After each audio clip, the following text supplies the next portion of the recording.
ವೈಷ್ಣವಿ ಚಾನಲ್ಗೆ ಸ್ವಾಗತ. ಇವತ್ತು ಕ್ರಿಸ್ಮಸ್ ಸ್ಪೆಷಲ್ ಮನೆಯಲ್ಲೇ ಸಿಂಪಲ್ಲಾಗಿ ಬೇಸಿಕ್ ಕೇಕ್ ಹೇಗೆ ಮಾಡೋದಂತ ನೋಡೋಣ. ತುಂಬಾ ಸಿಂಪಲ್ಲಾಗಿ ಮಾಡ್ಬೋದು. ಬೇಕಾಗಿರೋ ಅಂಥ ಇಂಗ್ರೀಡಿಯೆಂಟ್ಸ್: ಮೊಟ್ಟೆ ತೊಗೊಂಡಿದ್ದೀನಿ 3. ಮೊಟ್ಟೆ ತಿನ್ನಲ್ಲ ಅಂದವರು ಕಂಡೆನ್ಸ್ಡ್ ಮಿಲ್ಕ್ ಅರ್ಧ ಕಪ್ನಷ್ಟು ತೊಗೋಬೋದು. ಕಂಡೆನ್ಸ್ಡ್ ಮಿಲ್ಕು ಇಲ್ಲ ಅಂದರೆ 1.5 ಕಪ್ನಷ್ಟು ಹಾಲನ್ನ ಅರ್ಧ ಕಪ್ ಆಗೋವರೆಗೂ ಚೆನ್ನಾಗಿ ಕುದಿಸಿ ಆ ಹಾಲನ್ನ ಕೂಡ ಉಪಯೋಗಿಸ್ಬೋದು. ಮೈದಾ 1 ಕಪ್, ಅರ್ಧ ಕಪ್ ಸಕ್ಕರೆನ ಪುಡಿ ಮಾಡಿ ಇಟ್ಕೊಂಡಿದ್ದೀನಿ. ಅದು ಪುಡಿ ಆದಮೇಲೆ 3/4 ಕಪ್ನಷ್ಟು ಆಗಿದೆ. ಎಣ್ಣೆ ಅಥವಾ ಬೆಣ್ಣೆ 1/4 ಕಪ್, ಹಾಲು 2 ಟೇಬಲ್ ಸ್ಪೂನ್ನಷ್ಟು, baking powder 1 teaspoon, baking soda ಅರ್ಧ ಟೀ ಸ್ಪೂನ್, ವೆನಿಲ್ಲಾ ಎಸೆನ್ಸ್ ಅರ್ಧ ಟೀ ಸ್ಪೂನ್ನಷ್ಟು. ಈಗ ಹೇಗೆ ಮಾಡೋದಂತ ನೋಡೋಣ. ಮಾಡೋಕ್ಕಿಂತ ಮುಂಚೆ ಕೇಕ್ನ ಪ್ರಿಪ್ರೇಷನ್ ಸ್ವಲ್ಪ ಮಾಡ್ಕೋಬೇಕು. ಮೊದಲಿಗೆ maida, baking powder, baking soda 3 mix ಮಾಡಿ ಅದನ್ನ ಜರಡಿ ಇಟ್ಕೋಬೇಕು. ಸ್ವಲ್ಪನೂ ಲಮ್ಸ್ ಇಲ್ದಂಗೆ ನೀಟಾಗಿ ಜರಡಿ ಇಟ್ಕೊಳ್ಳಿ. ಇದಾದಮೇಲೆ ಕೇಕ್ ಟಿನ್ನ ರೆಡಿ ಮಾಡ್ಕೋಬೇಕು. ನೀವು ಯಾವ ಪಾತ್ರೆಯಲ್ಲಿ ಕೇಕ್ ಮಾಡ್ತೀರಾ ಅದಕ್ಕೆ ಸುತ್ತ ಬಟರ್ ಅಥವಾ ಎಣ್ಣೆನ ನೀಟಾಗಿ ಸವರ್ಕೊಳ್ಳಿ. ಇಲ್ಲ ಅಂದರೆ ನಾನು ಈಗ ಬಟರ್ ಪೇಪರ್ನ ಯೂಸ್ ಮಾಡಿದ್ದೀನಿ. ಕೆಳಗಡೆ ನೀಟಾಗಿ ಬಟರ್ ಪೇಪರ್ ಹಾಕ್ಕೊಳ್ಳಿ. ನೆಕ್ಸ್ಟ್ ನಾನು ಕುಕ್ಕರ್ನಲ್ಲಿ ಇವತ್ತು ಕೇಕ್ ಮಾಡ್ತಿರೋದು. ಕುಕ್ಕರ್ ಬಾಟಮ್ಗೆ ನೀವು ಉಪ್ಪು ಅಥವಾ ಮರಳು ಯಾವುದನ್ನಾದರೂ ಹಾಕಿ ಪ್ರೀ ಹೀಟ್ ಮಾಡ್ಕೋಬೇಕು. ಒಂದು 10 ನಿಮಿಷ ಲೋ ಫ್ಲೇಮ್ನಲ್ಲೇ ಪ್ರೀ ಹೀಟ್ ಮಾಡ್ಕೊಳ್ಳಿ. ಇದಕ್ಕೆ ಕುಕ್ಕರ್ ವಿಷಲ್ಲು ಹಾಕೋ ಆಗಿಲ್ಲ ಮತ್ತು ರಬ್ಬರ್ ಕೂಡ ಹಾಕ್ದಂಗೆ ಒಂದು 10 ನಿಮಿಷ ಪ್ರೀ ಹೀಟ್ ಮಾಡ್ಕೊಳ್ಳಿ. ನೆಕ್ಸ್ಟ್ ಬ್ಯಾಟರ್ ತಯಾರಿಸ್ಕೋಬೇಕು. ಕೇಕ್ ಬ್ಯಾಟರ್ ಒಂದು ಮಿಕ್ಸಿಂಗ್ ಬೌಲ್ನಲ್ಲಿ ಮೊಟ್ಟೆ ಹಾಕೋಣ. ಮೊಟ್ಟೆನ ಚೆನ್ನಾಗಿ ಬೀಟ್ ಮಾಡ್ಕೋಬೇಕು. ನೀವು ಫೋರ್ಕ್ ಆದರೂ ಯೂಸ್ ಮಾಡ್ಬೋದು ಅಥವಾ ಎಲೆಕ್ಟ್ರಿಕ್ ಬೀಟರ್ ಇದ್ದರೆ ಅದನ್ನಾರು ಯೂಸ್ ಮಾಡ್ಬೋದು. ನಾನು ಹ್ಯಾಂಡ್ ಬೀಟರ್ ಇದೆ, ಅದರಲ್ಲಿ ಚೆನ್ನಾಗಿ ಬೀಟ್ ಮಾಡ್ಕೊತಿದ್ದೀನಿ. ಒಂದು 4 to 5 ಮಿನಿಟ್ಸ್ ಚೆನ್ನಾಗಿ ಬೀಟ್ ಮಾಡ್ಕೋಬೇಕು. ಈ ರೀತಿ ಪೂರ್ತಿ ನೀರು ಥರ ಆಗುತ್ತೆ ಅಲ್ಲಿವರೆಗೂ ಚೆನ್ನಾಗಿ ಬೀಟ್ ಮಾಡ್ಕೊಳ್ಳಿ. 4 ನಿಮಿಷ ಬೀಟ್ ಮಾಡಿದ್ಮೇಲೆ ಇದಕ್ಕೆ ಸಕ್ಕರೆ ಪುಡಿ ಹಾಕೊಳ್ಳಿ. ಅರ್ಧ ಕಪ್ನಷ್ಟು ಸಕ್ಕರೆ ಸಾಕು ಈ ಕ್ವಾಂಟಿಟಿಗೆ. ಇದನ್ನು ಅಷ್ಟೇ ಒಂದು 2 ನಿಮಿಷ ಅಥವಾ 3 ನಿಮಿಷ ಚೆನ್ನಾಗಿ ಬೀಟ್ ಮಾಡ್ಕೋಬೇಕು.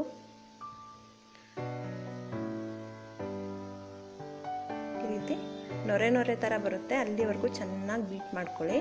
ನೀವೆಷ್ಟು ಬೀಟ್ ಮಾಡ್ತೀರೋ ಅಷ್ಟು ಚೆನ್ನಾಗಿ ಸ್ಪಾಂಜಿಯಾಗಿ ಆಗುತ್ತೆ ಕೇಕ್. ಎಲ್ಲ ಬೀಟ್ ಆದಮೇಲೆ ಇದಕ್ಕೆ ಎಣ್ಣೆ ಅಥವಾ ನೀವು ಬೆಣ್ಣೆ ತೊಗೊಂಡಿದ್ರೆ ಅದನ್ನಾದರೂ ಸರಿ ಹಾಕಿ ಇದನ್ನು ಒಂದು 2 ನಿಮಿಷ ಬೀಟ್ ಮಾಡ್ಕೊಳ್ಳಿ.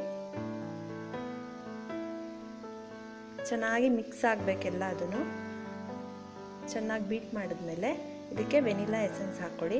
ವೆನಿಲ್ಲಾ ಎಸೆನ್ಸ್ ಜಾಸ್ತಿ ಹಾಕಬಾರ್ದು, ಪೂರ್ತಿ ಸ್ಮೆಲ್ ಅದರದ್ದೇ ಬರುತ್ತೆ. ಒಂದು ಅರ್ಧ ಟೀ ಸ್ಪೂನಷ್ಟು ಅಥವಾ ಒಂದು 5 ರಿಂದ 6 ಡ್ರಾಪ್ಸ್ ಅಷ್ಟು ಹಾಕಿ ಈ ರೀತಿ ಮಿಕ್ಸ್ ಮಾಡ್ಕೊಳ್ಳಿ. ಇದಕ್ಕೆ ಸ್ವಲ್ಪನೇ ಮೈದಾ ಮಿಕ್ಸ್ ಮಾಡ್ಕೊಂಡಿರ್ತೀವಲ್ಲ ಅದನ್ನು ಸ್ವಲ್ಪನೇ ಹಾಕಿ ಒಂದೇ ಡೈರೆಕ್ಷನಲ್ಲಿ ಕಲಿಸ್ಬೇಕು. ಬೀಟ್ ಮಾಡೋಕ್ಕೆ ಹೋಗಬಾರ್ದು, ಜಸ್ಟ್ ಮಿಕ್ಸ್ ಮಾಡಿದ್ರೆ ಸಾಕು. ಇದು ಲಮ್ಸ್ ಇಲ್ದಂಗೆ ಚೆನ್ನಾಗಿ ಮಿಕ್ಸ್ ಮಾಡ್ಕೊಳ್ಳಿ. ಸ್ವಲ್ಪನೇ ಹಾಕಿ ಒಂದೇ ಡೈರೆಕ್ಷನಲ್ಲಿ ಮಿಕ್ಸ್ ಮಾಡ್ಕೋಬೇಕು. ಈ ರೀತಿ ಇದು ಸ್ವಲ್ಪ ತಿಕ್ಕಾಗಿರುತ್ತಲ್ಲ, ಕನ್ಸಿಸ್ಟೆನ್ಸಿ ನೋಡಿಕೊಂಡು ಸ್ವಲ್ಪ ಹಾಲು ಮಿಕ್ಸ್ ಮಾಡಿ. ಇಡ್ಲಿ ಬ್ಯಾಟರ್ ಕನ್ಸಿಸ್ಟೆನ್ಸಿ ಇರಬೇಕು ಕೇಕ್ ಬ್ಯಾಟರ್. ಸ್ವಲ್ಪನೇ ಹಾಲು ಹಾಕಿ ಈ ರೀತಿ ಮಿಕ್ಸ್ ಮಾಡ್ಕೊಳ್ಳಿ. ಬೇಕಂದರೆ ಇನ್ನು ಸ್ವಲ್ಪ ಹಾಲು ಹಾಕಿ ದೋಸೆ ಇಡ್ಲಿ ಬ್ಯಾಟರ್ ಥರ ಕನ್ಸಿಸ್ಟೆನ್ಸಿ ಬರೋ ರೀತಿ ಹಾಕ್ಕೊಂಡು ಮಿಕ್ಸ್ ಮಾಡ್ಕೊಳ್ಳಿ. ಈಗ ಕೇಕ್ ಟಿನ್ಗೆ ಹಾಕೋಣ. ಕೇಕ್ ಪ್ರಿಪೇರ್ ಆದಮೇಲೆ ಬ್ಯಾಟರ್ ಡಬಲ್ ಆಗುತ್ತೆ. ಸೊ ಪಾತ್ರೆ ಲೆವೆಲ್ನಲ್ಲಿ ಅರ್ಧದಷ್ಟು ಇರಬೇಕು ಬ್ಯಾಟರ್. ಇದನ್ನು ಸ್ವಲ್ಪ ಪ್ಯಾಟ್ ಮಾಡಿ. ಏರ್ ಬಬಲ್ಸ್ ಎಲ್ಲ ಇದ್ದರೆ ಹೊಟ್ಟೋಗುತ್ತೆ. ಇದು ಪ್ರೀ ಹೀಟ್ ಆಗಿದೆಯಲ್ಲ ಕುಕ್ಕರ್, ಅದಕ್ಕೆ ಒಂದು ತಟ್ಟೆ ಇಡಿ. ಹಾಗೆ ಇಟ್ಟರೆ ಕೆಳಗಡೆ ಫುಲ್ ಬ್ರೌನ್ ಆಗಿಬಿಡುತ್ತೆ ಕೇಕ್. ಒಂದು ತಟ್ಟೆ ಇಟ್ಟು ಅದ್ರ ಮೇಲೆ ಕೇಕ್ ಟಿನ್ ಇಟ್ಕೋಬೇಕು ಮತ್ತು ಸುತ್ತ ಗ್ಯಾಪ್ ಇರಬೇಕು. ಇದನ್ನು ಮುಚ್ಚಿಬಿಟ್ಟು ಒಂದು 20 ರಿಂದ 25 ನಿಮಿಷ ಲೋ ಫ್ಲೇಮ್ನಲ್ಲೇ ಬೇಕ್ ಮಾಡಬೇಕು. ಸೊ 25 ನಿಮಿಷ ಆಗಿದೆ. ಟೆಸ್ಟ್ ಮಾಡ್ಕೊಳ್ಳೋದಕ್ಕೆ ಒಂದು ಟೂತ್ ಪಿಕ್ನ ತೆಗೆದು ಈ ರೀತಿ ನೋಡಿ.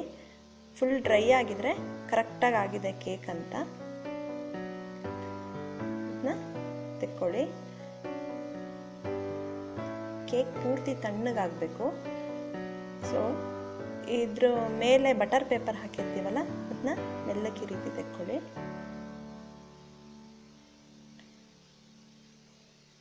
ಪ್ಲೇಟ್ ಇರಲಿಲ್ಲ ಅಂದರೆ ಪೂರ್ತಿ ಬ್ರೌನ್ ಆಗಿಬಿಡುತ್ತೆ ಕೆಳಗೆ. ಪ್ಲೇಟ್ ಇರೋದಕ್ಕೆ ನೋಡಿ ಕಲರ್ ಎಷ್ಟು ಚೆನ್ನಾಗಿದೆ ಕೇಕ್ದು.